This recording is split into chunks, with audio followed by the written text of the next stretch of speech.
السلام علیکم ناظرین، ایمی جیکسن ایک انڈین نژاد برطانوی شہری ہیں جو کہ برطانیہ میں پیدا ہوئی۔ وہیں اس نے پرورش پائی اور تعلیم حاصل کی۔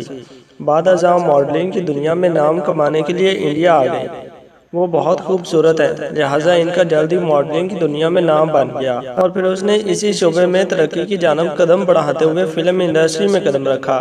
برطانیہ میں انہی کے سوسائٹی میں مقیم ایک پاکستانی خاندان نے بتایا کہ ایمی جیکسن کے پڑوس میں بہت خوبصورت جوڑا رہتا تھا جن کا تعلق مصر سے تھا۔ دونوں عالم دین تھے اور مصر کی مشہور و معروف یونیورسٹی جامعہ ازہر کے فارغ التحصیل تھے۔ ایمی جیکسن چھٹیاں گزارنے برطانیہ آئیں تو ان کا بوائے فرینڈ بھی ان سے ملنے ان کے گھر آیا، جہاں رات دیر گئے تک شراب و شباب کی محفل جمی رہی۔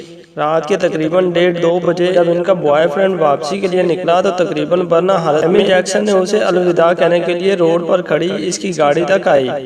اس کا بوائے فرینڈ منزل کی جانب چل دیا کہ ایمی خود نشے میں اس حد تک دھت ہو چکی تھی کہ اس کے قدم لڑکھڑانے لگے۔ وہ گرتی پڑتی گھر کی جانب چلی اور حواس قائم نہ ہونے کی وجہ سے پڑوسی مصری خاندان کے دروازے پر جا کھڑی ہوئی۔ جب دروازے کو بند پایا تو دروازے پہ لگی بیل بجانا شروع کر دی اور پھر زیادہ وقت توازن برقرار نہ رکھ سکی اور دروازہ کھلنے سے پہلے زمین پر جا گری۔ مصری مرد ازلان فارسی نے دروازہ کھولا اور نیم برنا پڑی نوجوان لڑکی کو دیکھ کر واپس پلٹ گیا۔ اپنی بیوی کو بلا کر لایا۔ اس کی بیوی نے بتایا کہ خاتون ہماری پڑوسی ہے، اس وقت شراب کی زیادتی کی وجہ سے اپنے حواس میں نہیں ہے، ان کو اٹھا کر کمرے میں پہنچا دیں، صبح جب یہ ہوش میں آئے گی تو واپس چلی جائے گی۔ شوہر نے اپنی بیوی کی بات مان لی۔ اس کی بیوی نے پہلے اپنا لباس لا کر ایمی کو پہنایا، پھر اسے شوہر کی مدد سے اندر بستر پر منتقل کر دیا۔ دونوں میاں بیوی تہجد کی تیاری کرنے لگے۔ صبح تقریباً 8 بجے تک ایمی جیکسن کمرے سے باہر نہ نکلی، جو کہ بوقت فجر اٹھ چکی تھی، اور تب سے اب تک ان میاں بیوی کی سرگرمیوں کو غور سے دیکھ رہی تھی۔ اب جب وہ اٹھ کر باہر آئی تو دونوں میاں بیوی انتہائی دل و دماغ کو سکون بخشنے والی آواز میں تلاوت قرآن مجید کر رہے تھے۔ کچھ دیر رک کر ایمی جیکسن تلاوت قرآن پاک غور سے سنتی رہی۔ اس نے عجیب سا سکون محسوس کیا اور بعد ازاں ایمی جیکسن نے گنگناتے ہوئے ان کو اپنی طرف متوجہ کیا۔ ایمی کو دیکھتے ہی خاندان نے قرآن پاک کو احترام کے ساتھ بند کر کے ایک طرف رکھا اور دوسرے کمرے میں لے جا کر اس کی خیریت پوچھنے لگی، اور پھر اس کو رات کا سارا واقعہ بتایا کہ وہ کس طرح ان کے گھر پہنچے۔ بعد اسے عرب ناشتے کی پیشکش کی۔ ایمی جیکسن نے شکریہ کہتے ہوئے ٹھکرا دی اور بار بار اصرار کرنے پر بلیک کافی پینے کی خواہش کا اظہار کیا، جو چند منٹوں بعد تیار کر کے اسے پیش کر دی گئی۔ کافی ناشتے سے فارغ ہو کر ازلان فارسی اپنے کام پر نکل گئے اور جاتے ہوئے اپنی بیوی کو تاکید کی کہ ایمی جیکسن کو باحفاظت اس کے گھر پہنچا دینا۔ اس کے جانے کے بعد ایمی جیکسن نے بتایا کہ وہ فجر کے وقت اٹھ گئی تھی جب آپ لوگ ایکسرسائز کر رہے تھے، جس پر تفصیل جاننے کے بعد دوسری خاتون نے اسے بتایا کہ وہ ورزش نہیں نماز تھی، جس پر ورطہ حیرت میں مبتلا ایمی جیکسن نے بتایا کہ آپ کی دیکھا دیکھی وہ بہت دیر تک گھٹنوں پر ہاتھ رکھ کر جھکے رہی اور گھٹنے موڑ کر آپ کی طرح پیشانی زمین سے ٹکرائے رکھی، جس کی وجہ سے بہت سکون ملا، اور یہ ورزش آج تک اس نے کسی جم یا یوگا میں نہیں ہوتی دیکھی تھی۔ مزید گفتگو کے بعد مصری خاتون نے اسے اس کے گھر پہنچا دیا۔ گھر پہنچ کر اس نے عربی لباس تبدیل کر کے یورپی کپڑے پہنے اور بہت دیر تک اس عربی فیملی کے متعلق سوچتی رہی۔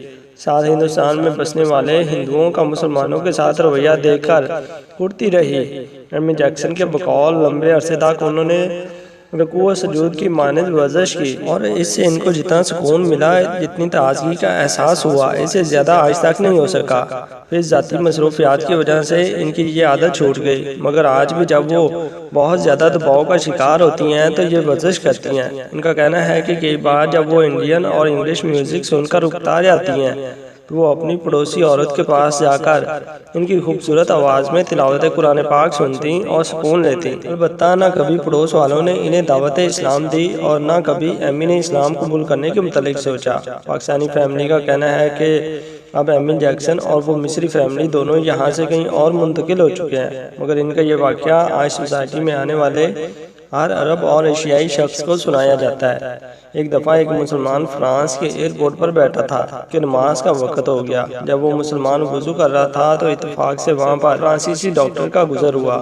وہ مسلمانوں کے وضو کرنے کا طریقہ دیکھ کر حیران ہو گیا اور مسلمان سے پوچھا کہ آپ کس ملک سے تعلق رکھتے ہیں؟ مسلمان نے جواب دیا کہ پاکستان سے۔ تو فرانسیسی ڈاکٹر نے پوچھا کہ آپ کے ملک میں کتنے پاگل خانے ہیں؟ تو مسلمان نے جواب دیا کہ مجھے تعداد کا نہیں پتا، ویسے چند ایک ہی ہوں گے۔ ڈاکٹر نے کہا کہ یہاں فرانس میں بہت زیادہ پاگل خانے ہیں اور میں ایک پاگل خانے کے اسپتال میں ڈاکٹر ہوں۔ میں نے ساری عمر تحقیق میں گزار دی کہ لوگ پاگل کیوں ہو جاتے ہیں اور پاگل پن سے بچنے کے لیے کون سی احتیاطی تدابیر کرنا ضروری ہے۔ میرے مطابق پاگل پن کی بہت ساری وجوہات میں سے ایک یہ بھی ہے کہ لوگ اپنی گردن کے پچھلے حصے کو خشک رکھتے ہیں۔ کھچاؤ کی وجہ سے رگوں پر اس کا اثر ہوتا ہے۔ جو لوگ اس جگہ کو وقتاً فوقتاً نمی پہنچاتے ہیں وہ پاگل پن سے بچ جاتے ہیں۔